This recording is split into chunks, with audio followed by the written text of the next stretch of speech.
Hi, I'm Shikhar, And I'm Harshal. and we co-founded Cal Cricket.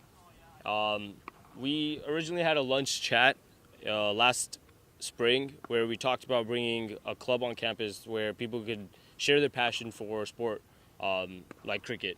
And over time, we started off just having practices at Maxwell Field. Then, as we gained more interest, we started having board meetings and we designed our constitution. And over summer, we started focusing on fundraising and getting the sport larger and gaining more interest to get more people involved.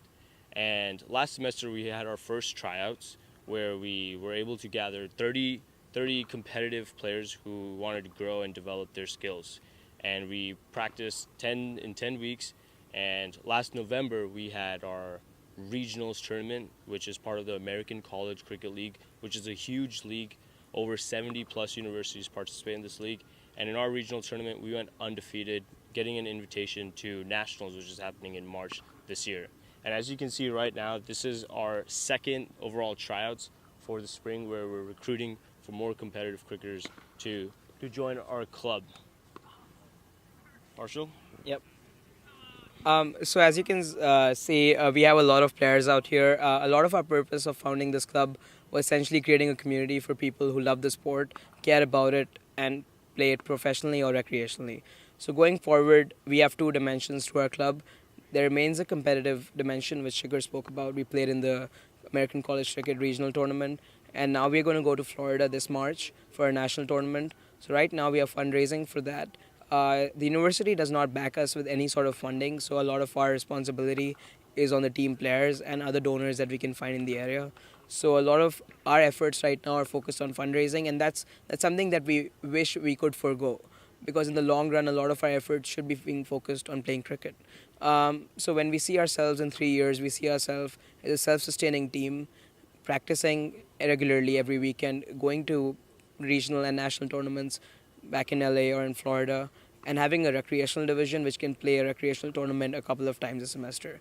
It's just a place where people can have fun, play competitive cricket, and enjoy their time outside of just classes in college. Absolutely, absolutely. Another venture we're trying to launch is hosting a decal. Decal on Cal is classes students can take for less than 2 units to gain education on outside classroom subjects. And our goal is to host the first cricket decal on campus next semester. We don't want to just have a community for people who want to play, but we also want to have a community where people can learn more about the sport. Coming to a place like Berkeley, you meet some incredible people who really want to learn a lot constantly and grow intellectually. And seeing all the interest we've gathered in such a short amount of time, we know like this decal will help people know much more about the sport and help it grow. And that's what we aspire to do in the near future. So, what's your major goal in all these statements? Well, our goal is to transition from a student organization status, go to a club status, and hopefully one day a varsity status where cricketers across the globe can come to this university to represent it on the cricket field. That would be our ultimate goal. And we're making great progress towards that, but we're looking at one step at a time. So right now we're focused as a student organization, and our next step would be go towards the club sport level status. All right, Shikhar, thank you for giving us this interview. I hope you guys make it big and all the best for future endeavors. Thanks a lot. Thank you. Thank you.